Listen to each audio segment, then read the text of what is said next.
A Soviet B-59 submarine was just a few kilometers away from the United States in the nearby sea, ready to launch a stealth attack, when the U.S. Navy found out and dropped small bombs to bring the submarine up.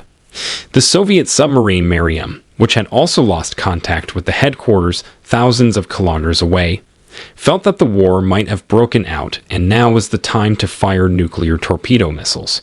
This was the time when the U.S. tensions between the Soviets were at an all-time high, and thousands of nuclear missiles from both countries were just a button press away. In the videos of World Documentary, viewers are once again welcome. If it could hit, it was the Soviet Union, because immediately after World War II, the Soviet Union was the second country that had succeeded in obtaining nuclear technology. It was the period when the Cold War was going on between the United States and the Soviet Union. The world knew very well that if either of the two initiated a nuclear attack, the next country would also respond with nuclear missiles, and the resulting devastation would be Japan's nuclear weapons. The attacks would be far more terrifying, so much so that it was believed that perhaps 70% of the world's human population would fall within sight. Their nuclear submarines were also silent in international waters and only waited for a signal. In addition, the United States installed its nuclear weapons in Turkey and Italy because these two countries were NATO countries and bordered the Soviet Union. This made the position of America stronger because it would be easier to attack the western part of the Soviet Union from here. But when the Soviet Union got this news, they also decided to stall their nuclear weapons near America. Decision. In the eyes of the United States, Cuba was an object of the Soviet Union, because the Soviet Union was actually the cradle of communism. Communism means that all businesses will remain under the control of the government and everyone will get an equal share of it, that is, rich or poor in society. Such classes will not be able to be formed while the United States wanted a kind of free market under the capitalist system in the whole world, whoever wants to do business and generate their own profit. One president, Fidel Castro, had the support of the Soviet Union, which also supplied weapons to Cuba. But under the guise of building good relations with Cuba, the Soviet Union was thinking of something else. He made a secret deal with Stowe that stipulated that the Soviets would install their intercontinental ballistic missiles, ICBMs, in Cuba in return for protecting Cuba from a U.S. invasion. Under this pretext, the Soviet nuclear warheads will be able to hit the South American region easily. Upon its launch, the news became a rumor and spread throughout the United States, causing panic among the people that Soviet nuclear missiles had been installed in Cuba, only 200 kilometers from Florida. The White House denied all these reports, and in 1962 people were assured this during the state election campaign. Are baseless, but in order to find out the truth, the Q-2 Spire plane of the USA Force was used. Range R-14 ballistic missile facilities were seen. These photographs were enough to prove that the Soviet Union was closing in on the southeastern part of the United States.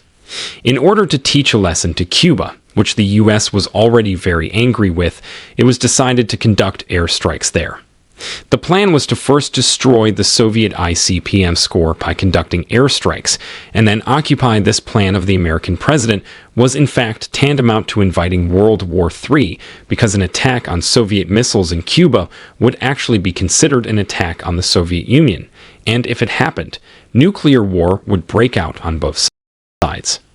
On the other hand, when the Soviet Union found out the intentions of the United States, they braced themselves to respond to the attack. The one mentioned at the beginning of this video was ordered to hide in the depths of the Caribbean Sea near the dome. Sumerian's grave had full authority to launch nuclear-targeted missiles from Las Vegas if war broke out. There is no need to get permission. The U.S. had gone so deep in the water that their radio contact with Moscow was also broken. The U.S. Navy also suspected that the Soviet submarine was in the Caribbean.